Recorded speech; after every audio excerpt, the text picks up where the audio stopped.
I was born in June 1950, also the year of the Korean War and just 5 years after World War II. But thinking about it touches my heart in a way. It helps me to think about the location and the circumstances, and it triggers, I guess, a deep awareness of who I am and really, to be honest, who I'm not. And I think talking about it might encourage you to also think about the circumstances of your birth and how it influences who you are, and also, importantly, who you are not. I was born in Fremantle, a port town near the city of Perth, Western Australia. It was at a time when Australia only had about a third of the population that it has now, 8 million back then, and the average house just cost $7,000, which is about 1% of what it costs now, around $800,000 per annum. Bing Crosby was the number one singer, and George VI was still King of England, Queen Elizabeth's father, for another year or so. I was delivered in a house that was used for a few years for a maternity, as a maternity hospital in Moss Street, East Fremantle, and it's still there opposite the East Fremantle Football Club. Kind of poignant because later on in life I had quite a bit of football success at that oval. Just selfishly, I kicked 12 goals in 2 games for Swans reserves, including the winning goal in the second game. So it's poignant. But anyway, look, why was I born in Fremantle? And that's because Mum's family lived there. Her dad was a dock worker in London originally and emigrated, and most of the family, including her 5 siblings, lived around Fremantle. My dad, who'd left the Navy by then, having spent about 8 years in the Navy, was working up on a farm with his brother Ralph, one of my favourite uncles, doing some seeding, I think, and so Mum moved in with her family, and they surrounded her with love and support during that time. It's quite a poor family, but they were very close and had lots of love. English immigrant, as I mentioned. She had 2 older brothers and a younger brother and a younger sister. It was a good time medically to be born. Mum survived. Now that might sound trivial, but the maternal mortality rate, speaking as a doctor now, when I was born, as measured in deaths per 100,000 live births, was 25. And 800 when her grandparents were born. So 25 was a good time to be born. And again, I encourage you also to reflect on the circumstances of your birth and how that has influenced you. I'm now going to talk about some more of this, about the circumstances, particularly the people involved. And I talk about it really for one reason, that is to help kids develop resilience as they think about, my grandkids think about this, but also maybe you, in the circumstances of your birth and what you can say to your children. And think about also what was happening in the world at that time. Anyway, I'll now talk about some of the people involved.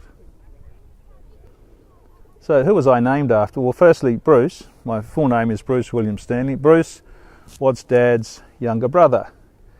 And he died of a congenital heart disease when he was 5, 6, 7, 8, I'm not exactly sure. But I'm sure losing a young brother influenced his siblings and his parents quite a bit. They were quite close. And Mum, I think, knew this, so when the suggestion came up that I be called Bruce, I'm sure she readily agreed, given of what her husband, my dad, had said. Child mortality was quite high. In Dad's and my pioneer ancestors, a third of all kids would die before about the age of 5 or 10, becoming far less common at 1 in only 40 instead of 30% by the time I was born. So I survived. My middle names, William and Stanley, are named after my 2 grandfathers. William, my mum's father, and Stanley, my dad's father, but it's also deeply embedded in our family history. William was the name of my mum's father. As I said, he worked on the docks, and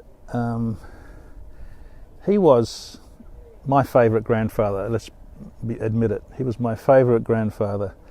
He was fun, he made up names, he focused on his grandchildren, focused on us. Whenever he came, he would look at us, he'd pretend he got our names wrong, he would make up jokes, he would make up funny names for places, anyone, a person or a place, he would make up all sorts of funny names. The diesel train was called the Diesel Duck, and he told us stories about Timothy Treacleton and all sorts of things he made up. he was a wonderful man. And to be honest, that's exactly what I do with my grandchildren, because of how it made me feel, that he focused on us and made fun of us. It's made fun around us, not of us.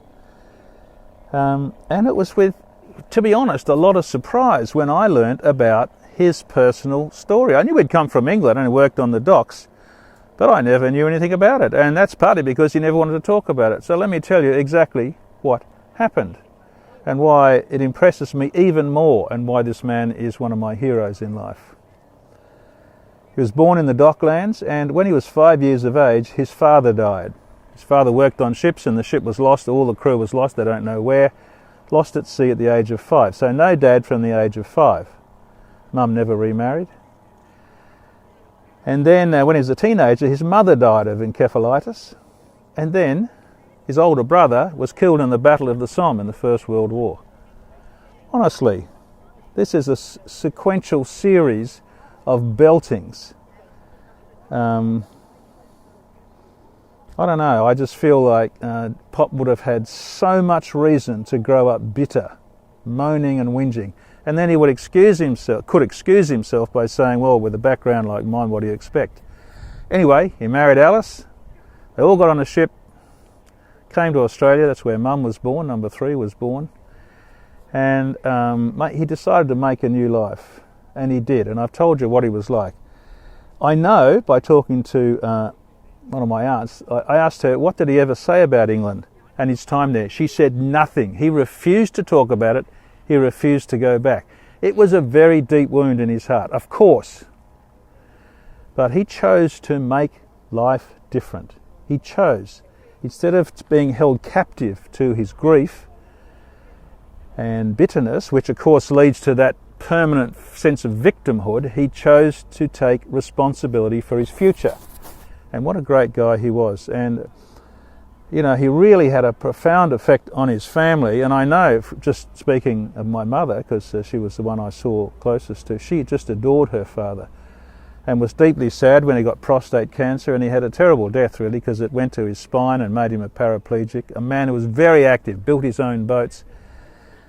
I used to go and play chess with him in his nursing home, at Mum's encouragement, to be honest.